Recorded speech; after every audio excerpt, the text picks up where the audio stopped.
mengapa surat Al-Kahfi itu diawali dengan Alhamdulillah. Di dalam Al-Quran, dalam pengamatan saya, ada 5 surat yang diawali dengan kalimat Alhamdulillah. Pertama adalah surat Al-Fatihah yang diawali dengan Alhamdulillah.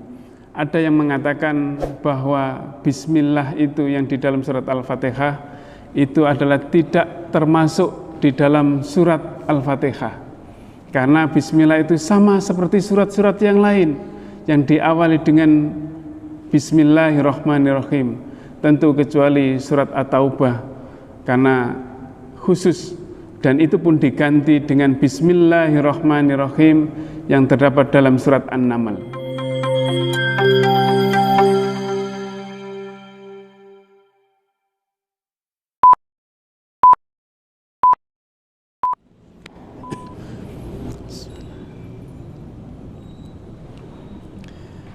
Assalamualaikum warahmatullahi wabarakatuh.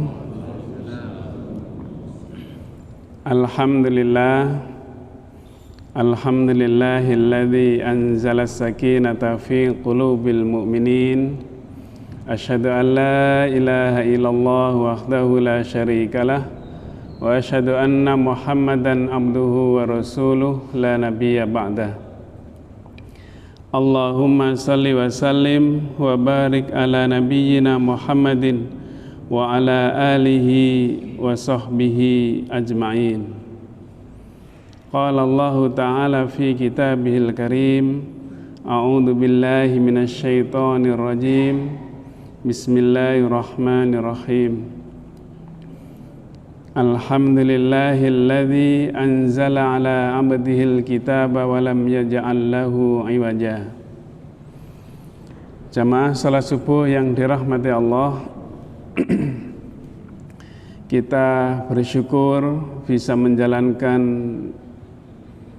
salat subuh berjamaah, diberi kesehatan lahir dan batin, jasmaniah dan rohaniah, yang sehingga kita juga bisa melanjutkan dengan mengkaji Al-Quran bersama-sama, mentadabburi Al-Quran yang dalam pendapat para ulama mempelajari ilmu, menuntut ilmu itu adalah orang-orang yang mulia, tetapi mempelajari ilmu yang paling mulia itu adalah mempelajari atau mentadabburi Al-Quran. Orang mentadabburi Al-Quran itu menjadi mulia luar biasa. Bagaimana ketika kita melihat misalnya seorang malaikat Jibril yang menjadi malaikat paling mulia di antara para malaikat yang lainnya adalah karena ia diberi tugas untuk menyampaikan wahyu Al-Quran kepada Rasulullah. Bulan Ramadan menjadi mulia karena di dalamnya pertama kali Al-Quran diturunkan kepada Rasulullah, dan Rasulullah pun menjadi nabi yang penutup khatamul anbiya wal mursalin, yang mulia di antara nabi yang lain karena Rasulullah menerima wahyu Allah, menerima Al-Quran. Dan orang mempelajari Al-Quran itu seperti melihat berlian. Berlian itu memiliki banyak sisi. Jadi ketika orang mempelajari Al-Quran itu biasanya dia akan selalu mendapatkan makna yang baru. Seorang dokter ketika mempelajari Al-Quran, dia akan mendapatkan ilmu yang baru berdasarkan keilmuan dokternya itu. Seorang ahli matematika ketika mempelajari Al-Quran, dia akan mendapatkan sisi-sisi terbaru, ilmu-ilmu yang baru ketika dia mempelajari Al-Quran. Dan begitu pula para ilmuwan-ilmuwan yang lain ketika mempelajari Al-Quran, maka dia akan mendapatkan hal-hal yang baru yang ia dapatkan dari mentadabburi Al-Quran itu. Kita juga insya Allah juga begitu. Jadi ketika mempelajari Al-Quran, misalnya nanti kita akan mempelajari kata alhamdulillah saja, dari ini kita mendapatkan ilmu ini, tetapi dari yang lain kita juga akan mendapatkan ilmu yang lain. Inilah salah satu kemujizatan Al-Quran ketika kita mentadabburinya. Pada pagi hari ini kita akan melanjutkan kajian kita, yaitu kajian tafsir surat Al-Kahfi ayat 1. Kita mulai dengan ayat 1, yaitu dengan ayat Alhamdulillahilladzi anzala ala abdihil kitaba wa lam yaj'al lahu iwaja. Inilah yang sering kita baca, terutama ketika di malam Jumat, di hari Jumat. Di dalam terjemahan Al-Quran dan terjemahannya yang diterbitkan oleh Depak RI atau Kemenak, itu diartikan segala puji bagi Allah yang telah menurunkan kepada hambanya Alkitab atau Al-Quran, dan dia tidak mengadakan kebengkokan di dalamnya. Jadi ada istilah, ada kata, ada kalimat tidak mengadakan kebengkokan di dalamnya, atau dalam bahasa, kalau bahasa saya mudahkan gitu adalah bahwa tidak ada kebengkokan di dalamnya. Jadi kalau bisa dipahami bahwa ketika Al-Quran itu diturunkan kepada manusia, maka sesungguhnya tidak ada di dalam Al-Quran itu makna-makna yang berlawanan, atau mungkin tidak ada penyimpangan dari kebenaran, atau tidak ada hal-hal yang sesungguhnya tidak sesuai dengan kenyataan manusia, dengan kenyataan makhluknya, dan dengan segala alam semesta ini. Ada sinkron, ada kesesuaian. Inilah yang kemudian pada nantinya banyak orang yang ingin menyaingi Al-Quran, lalu kemudian ada yang ingin mencari sisi celah, kesalahan, kekeliruan, kebengkokan yang ada di dalam Al-Quran. Ini dari makna ayat ini. Tetapi sebelum sampai ke sana nanti, kita perlu melihat mengapa surat Al-Kahfi itu diawali dengan Alhamdulillah. Di dalam Al-Quran, dalam pengamatan saya, ada 5 surat yang diawali dengan kalimat Alhamdulillah. Pertama adalah surat Al-Fatihah yang diawali dengan Alhamdulillah. Ada yang mengatakan bahwa Bismillah itu yang di dalam surat Al-Fatihah itu adalah tidak termasuk di dalam surat Al-Fatihah, karena Bismillah itu sama seperti surat-surat yang lain yang diawali dengan Bismillahirrahmanirrahim, tentu kecuali surat At-Taubah karena khusus, dan itu pun diganti dengan Bismillahirrahmanirrahim yang terdapat dalam surat An-Naml.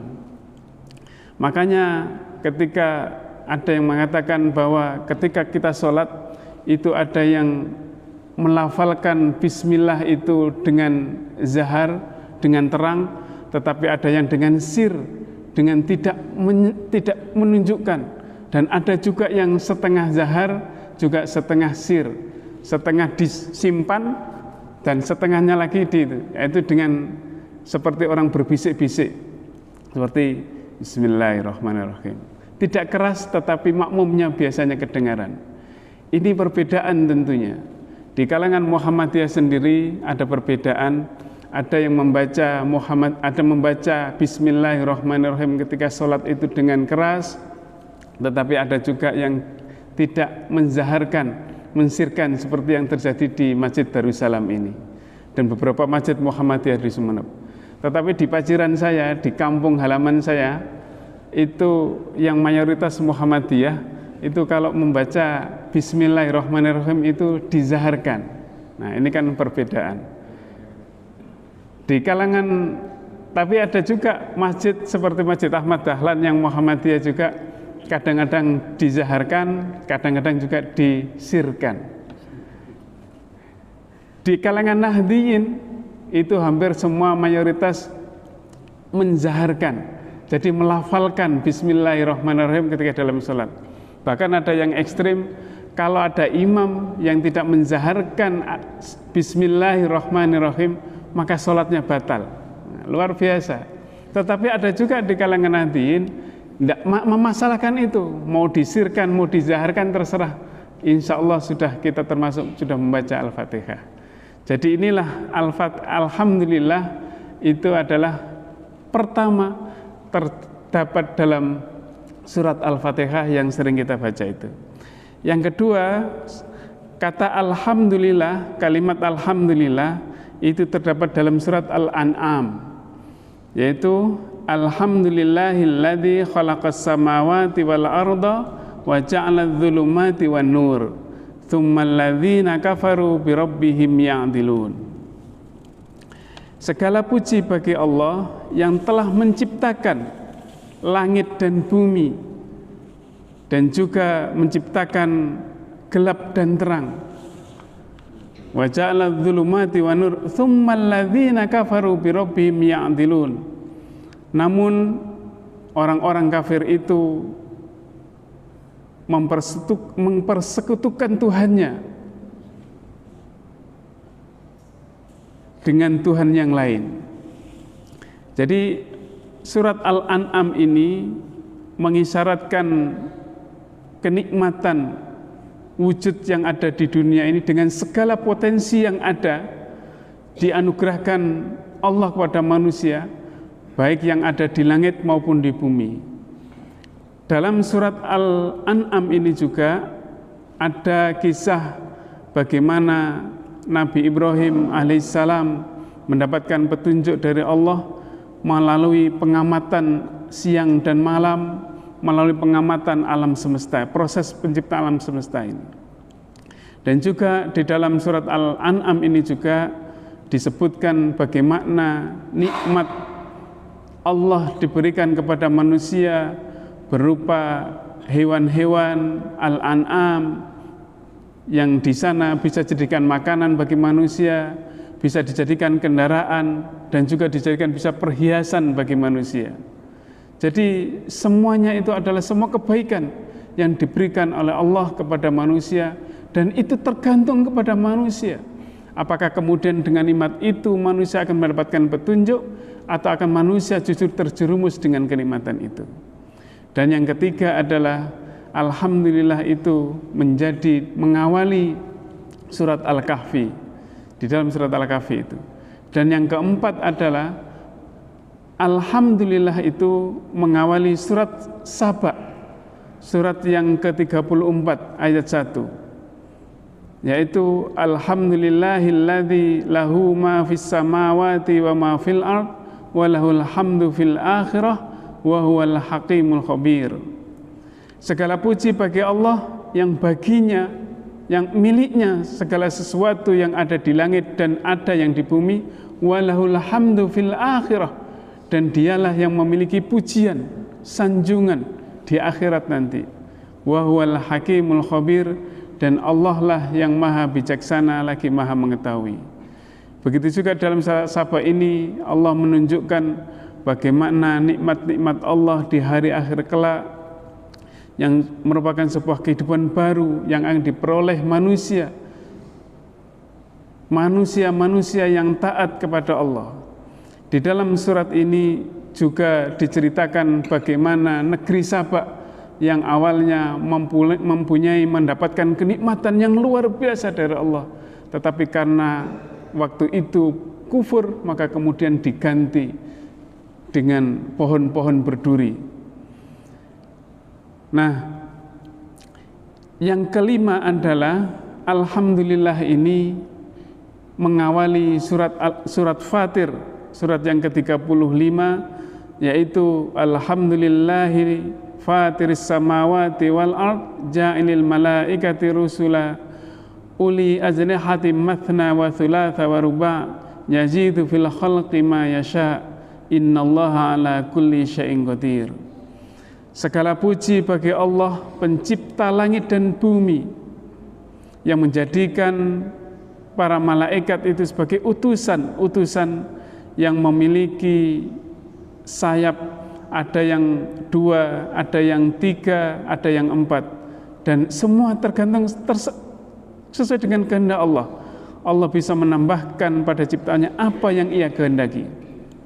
Innallaha ala kulli syai'in qadir, sesungguhnya Allah itu maha kuasa atas segala sesuatu. Jadi 5 surat inilah yang diawali dengan alhamdulillah. Lalu apa yang kemudian menjadikan harus diawali dengan alhamdulillah?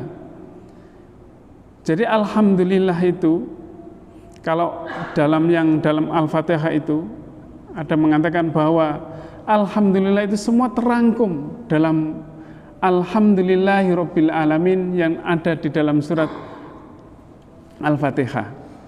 Nah, alhamdu itu berasal dari kata hamida yahmadu. Hamida yahmad ya. Jadi kalau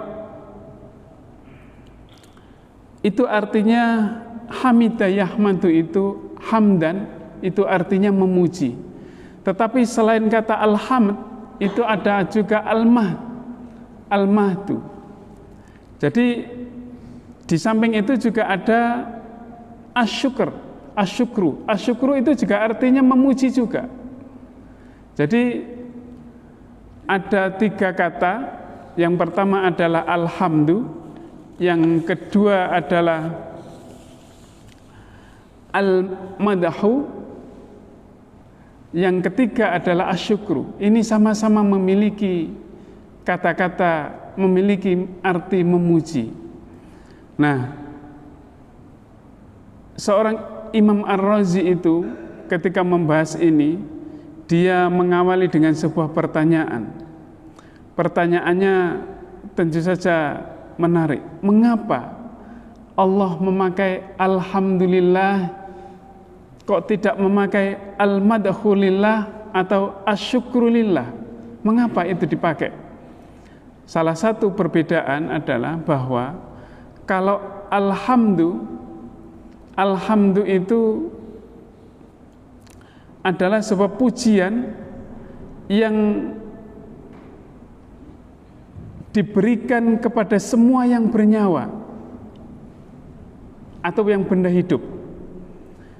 Sementara al-madahu itu adalah pujian yang diberikan kepada benda mati atau benda hidup. Itu perbedaan yang pertama. Dan yang kedua adalah mengapa tidak memakai al-madahu? Karena al-madahu itu biasanya adalah pujian untuk kebaikan yang sudah dilakukan atau yang belum dilakukan. Jadi kalau misalnya ada seorang bawahan dia memuji kepada atasannya, kebaikan itu memang belum diberikan oleh atasan kepada bawahannya itu, tetapi sang bawahan itu sudah memuji duluan kepada atasannya dengan maksud tertentu tentunya.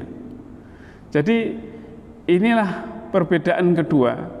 Sementara alhamdu itu adalah diperuntukkan untuk mengungkapkan pujian atau kelebihan tertentu berupa kenikmatan dan kebaikan-kebaikan yang bukan saja yang belum diberikan tetapi yang sudah akan diberikan nanti. Itu yang perbedaan yang kedua. Yang ketiga adalah bahwa al-madhu itu adalah pujian yang diberikan atas kebaikan yang bersifat tertentu saja. Ini namanya al-madhu. Tetapi kalau alhamdu itu adalah pujian karena kebaikan yang semua berbagai macam kebaikan, tidak tertentu saja. Jadi inilah perbedaan antara alhamdu dengan al-madhu itu. Dan yang kedua, mengapa tidak memakai asyukrulillah? Karena Asyukru itu adalah ungkapan pujian yang diberikan, yang diucapkan seseorang atas nikmat atau kebaikan yang ia dapatkan. Jadi kalau misalnya kita hari ini, saat ini kita mendapatkan kenikmatan, maka kita akan mengucapkan, termasuk mengungkapkan rasa syukur. Tetapi karena kenikmatan itu sangat banyak, dan bukan hanya kenikmatan jasmani saja, rohani saja, tapi kenikmatan yang lain juga banyak, maka kita mengungkapkan alhamdulillah. Sementara itu kalau kita biasanya kalau ke orang itu mengucapkan syukron misalnya, karena kita mendapatkan tertentu, kita diberi air, 1 gelas air, lalu kita mengatakan terima kasih ya. Kalau dalam bahasa Arabnya itu syukron, karena diberikan kepada kenikmatan tertentu yang ia berikan saja. Tetapi kalau alhamdulillah itu adalah diberikan atas kenikmatan yang diberikan seluruh umat manusia. Dan asyukru itu hanya diberikan, diungkapkan kepada seseorang tertentu saja. Sementara alhamdulillah itu, misalnya kalau ada seseorang yang diberikan, misalnya saya memberi kepada si A, memberikan makanan, maka hanya si A itu biasanya mengucapkan syukran kepada orang yang memberi. Tetapi ketika kita mengucapkan pujian dengan kata-kata alhamdulillah, maka meskipun kita tidak dapat, meskipun orang lain yang dapat, tetapi kita juga tetap mengucapkan alhamdulillah, memberikan pujian. Jadi alhamdulillah ini adalah diberikan kepada semua orang yang kita juga ikut mengungkapkannya, bahwa kita ikut merasa, ikut memuji Allah dengan alhamdulillahirabbil alamin itu. Lah makanya kemudian, mengapa kemudian Al-Quran surat Al-Kahfi diawali dengan alhamdulillahilladzi anzala ala abdihil kitaba walam yaj'al lahu iwaja. Salah satu yang menjadikan alasan karena Alkitab, yaitu segala puji bagi Allah yang telah menurunkan kepada hambanya Alkitab atau Al-Quran. Kenapa? Karena Al-Quran yang diturunkan kepada manusia bukan hanya diberikan, bukan hanya dikhususkan kepada Rasulullah dan para sahabatnya pada masa itu, tetapi Al-Quran adalah diturunkan kepada seluruh umat manusia yang semuanya bisa ikut menikmatinya. Jadi inilah mengapa kemudian alhamdulillahirabbil alamin itu dipakai untuk mengawali atau di bagian dari ungkapan rasa syukur kita kepada Allah. Jadi meskipun kita tidak mendapatkan nikmat itu tetapi diberikan kepada orang lain, tetapi kita merasa ikut bersyukur atas apa yang diterima oleh teman kita itu. Jadi meskipun orang lain yang hanya bisa menikmati itu, tetapi kita juga ikut merasa bersyukur atau ikut menikmati itu dengan ucapan alhamdulillahirabbil alamin. Saya kira inilah beberapa hal terkait dengan alhamdulillah. Insya Allah pada pertemuan berikutnya kita akan mentadabburi bagaimana sesungguhnya makna alhamdulillah itu sendiri. Makna tentu saja dalam pendekatan tauhid ya iya, pendekatan sosial ya iya, yaitu pujian, bagaimana menempatkan pujian itu, pujian kita kepada Allah, dan bagaimana kita menempatkan pujian di antara sesama manusia itu. Baru kemudian nanti kita akan juga sekaligus melanjutkan bahwa sesungguhnya di dalam Al-Quran itu tidak ada kebengkokan. Ada kisah banyak sejak zaman Rasulullah sampai hari ini, begitu banyak orang yang ingin mencari kebengkokan, tetapi akhirnya dia harus takluk di hadapan Al-Quran, dan dia kemudian menyatakan keislamannya dan ketakjubannya dengan Al-Quran itu sendiri. Semoga yang sedikit ini ada manfaatnya bagi kita, terutama bagi saya, agar kita bisa menjalankan hidup yang lebih baik dan senantiasa bisa tambah dekat dan tambah dekat kepada Allah Subhanahu wa Ta'ala. Subhanakallahumma wa bihamdika asyhadu an la ilaha illa anta astaghfiruka wa atubu ilaik. Nasrun minallah wa fathun qarib wa basyiril mu'minin. Wassalamualaikum warahmatullahi wabarakatuh.